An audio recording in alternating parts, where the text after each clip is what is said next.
Туганнар, милләттәшләр, мөгаллимнәр, мөгаллимәләр, укытучылар, тагын да өстәлдән мен сез укытучылар, мөгаллимнәргә түгел, бүгенге көндә безнең милләтебезнең сакчылары, милләтебезнең киләчәге күпмедер дәрәҗәдә сезнең кулыгызда. Моның бик мөһим мәсьәлә булуы турында инде сезгә бу көннәрдә сөйләгәннәрдер, сез бездән башка бик яхшы беләсез. Безнең бу җыелышыбыз инде без 7нче мәртәбә мондай курултайга җыябыз. Моңа кадәр да без бик җитди мәсьәләләр турында сөйләшә идек. Һәр вакытта бундай сөйләшләр урынлы иде, әмма ләкин менә бу җыелышу айрата мөһимдер, чөнки бүгенге көндә белгәнегезчә Татарстанда һәм бөтен Россиядә тел мәсьәләсе шактый нык куерды, катлауланды, һәм без бу хакта һич шиксез бергәләп шулай бу мәсьәләне ортага салып сөйләшергә тиеш идек. Тел мәсьәләсе бүген генә килеп чыккан мәсьәлә түгел, бу проблема күптәннән килә. Мәсәлән, әгәр дә Иракка китмәсәк, 1990 елның 30 августында без Татарстанның дәүләт суверенлыгы турында декларация кабул иттек. Ул декларацияны кабул итер алдыннан 3 көн буена Югары Совет депутатлары бәхәсләште, фикер алышты. Һәм фикер алышуның төп темаларының берсе нәрсә дип уйлыйсыз? Билгеле, беренчедән Татарстанның статусы иде, нинди республикабыз булырга тиеш, шул турында сүз алып бардык. Аннан Татарстанның милки турында, гражданлыгы турында сүзләр булды. Һәм тора бара мәсьәлә бер якка борылып китте, ул да булса тел мәсьәләсенә. Анда 3 төрле вариант тәкъдим ителгән иде декларациядә. Ул да булса bir Türk'üm aytты, Tatarstanda бар тик рус телендә дәүләт теле булсын, чөнки без Россиядә яшибез дип әйттеләр. Икенче Türk'üm зур Türk'üm әйтте, без Татарстанда яшибез, без милли республика, Татарстанда бар тик татар теле генә дәүләт теле булырга тиеш диде. Әмма ләкин депутатлар руслар да, татарлар да бер тигез күләмдә булганлыктан бу вариантның берсе дә үтә алмый иде. Һәм шул вакытта безнең Югары Совет рәисе Миким Шәриф Лушаймиев яңа бер тәкъдим белән чыкты. Ул Татарстанда 2 дәүләт теле, татар һәм рус телләре тигез дәрәҗәдәге дәүләт телләре булырга тиеш дип тәкъдим итте. Һәм бу шушы сессиядә дәүләт советында дөресәге вакытта Югары Советта расланды. Һәм бүгенге көнгә кадәр без шушы 2 телләрне алга сөреп яшәргә тырыштык. Билгеле, бик күп проблемалар килеп чыкты. Без бу хакта бик яхшы беләбез. Әмма ләкин без бу юлдан һич кенә читкә китәргә тайшанырга җыенмыйбыз. Заманында Шиһабетдин Мәрҗани инде моннан 150 ел элек әйтеп калдырган булган. Милләтне менә шушындый нәрсәләр саклап калачак. Ул беренчесе туган тел, икенчесе милли гореф-гадәтләр дигән. Әгәр дә без туган телебезне, милли гореф-гадәтләрне саклап кала алмыйбыз икән, димәк милләтебезнең киләчәге куркыныч астында дигән сүз.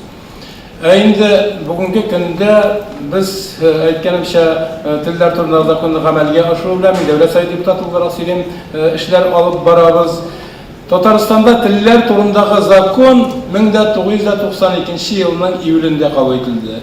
Әле ул вакытта Татарстанның конституциясе дә кабул ителмәгән иде. Бу инде мәсьәләнең тел мәсьәләсенең никадәр мөһим булуы турында сөйли. Шуннан соң без бу законны гамәлгә ашыру буенча дәүләт программасы дип башладык. Һәм 2 ел дәвамында бу программаны Фәннәр академиясеннән бергә эшләп бетереп, 1994 елны кабул иттек.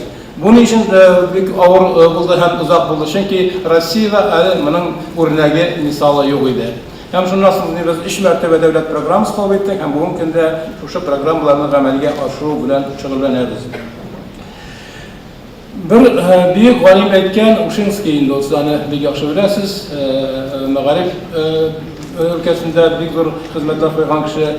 Милли мәгариф системасы, милли мәктәбе булмаган халыкның киләчәге юк дип әйткән ул. Безнең киләчәксез халык буласыбыз киләме? Һич кенә дә юк. Шунда үз алдына китергә, әгәр дә татарның милли мәктәбе булмый икән, димәк киләчәктә безнең укучыларыбыз да, әдәбиятны укучыларыбыз да һәм әдәбиятны дөньяга китерүче язучыларыбыз, әдипләребез дә булмаячак. Димәк, милли мәктәп булмаса, безнең әдәбиятыбыз булмаячак. Әдәбият булмагач, димәк, тел булмагач, мәдәният та булмаячак. Татарча сәнгать та булмаячак. Татарча җырлар да булмаячак. Татар театрлар да булмаячак. Татарча телевидение булмаячак. Гомумән безнең милли мәдәниятыбыз, милли культурабыз, сәнгатебез булмаячак. Димәк, инде безнең милләтебез дә бетүгә таба барачак. Без моны телибезме? Һич кенә теләмибез, шуңа күрә дә бездә бүгенге көндә җан тартыша үзебезнең милләтебезне, туган телебезне саклап калырга тырышабыз. Һәм бу өлкәдә инде сез иң зур хезмәт куючылар дип мин әйтер идем. Узган елларда, борынгырак заманнарда, инде сугышка кадәр, сугыштан соң татарның әдәбиятына, сәнгатенә иң күп килгән иҗат әһелләре ул Татарстанның читтә булды. Башкортстаннан булсын, башка төбәкләрдән булсын. Карагыз, Муса Җәлил Оренбург өлкәсеннән, Кави Нәҗми, Габдурахман Әбсәләмов, Нәҗип Җиһанов, Габдулла Каримовлар Уральскийдан укып килгәннәр, хәтта Габдулла Тукай белән Габдулла Тукай да Кыргайдан киткәннән соң 12 ел Җаек каласында Уральскийда ныгып аякка басып чын шагыйрь булып Казанга килә.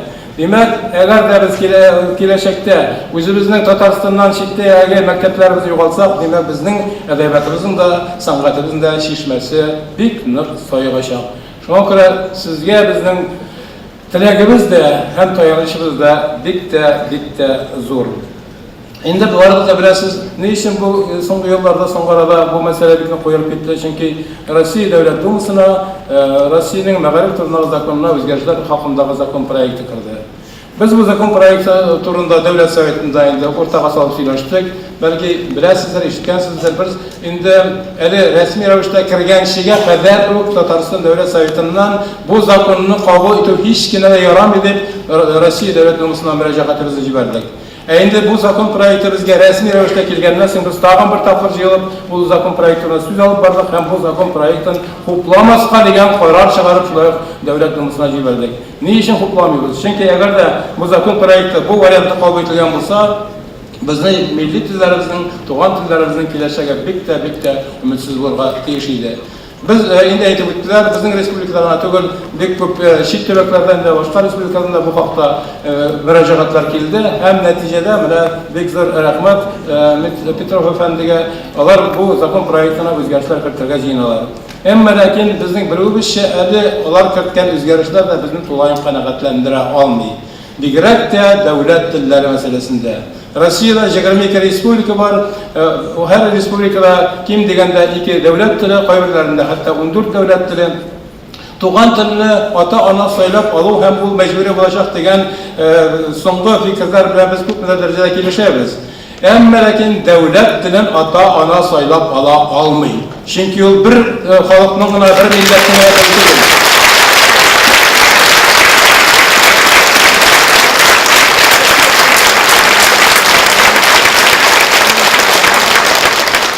Дәүләт телен инде республика сайлаган, дәүләт совет сайлаган, аны конституциядә ныгытып куелган. Димәк, шуңа күрә ниндидер бер ата-ана бу конституцияны бузып, ул дәүләт телен сайлый икән, бу һич кенә дә бер закон кысаларына да сыймаячак.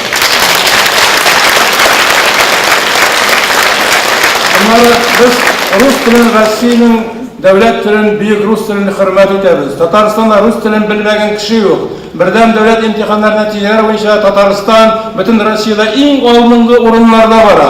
Шуңа күрә әйткәнчә, бездә рус телен укыту проблемасы юк. Аны кемнәрдер уйлап тапкан икән.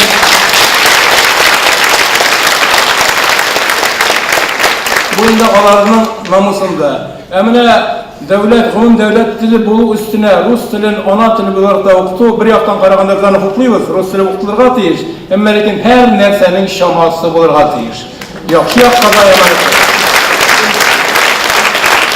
Әгәр без белеп торабыз, бердәм дәүләт имтиханы Россия мәгариф һәм фән министрлыгының әмере буенча бар тик рус телендә бирелә, шундый хокукыбыз гына бар безнең.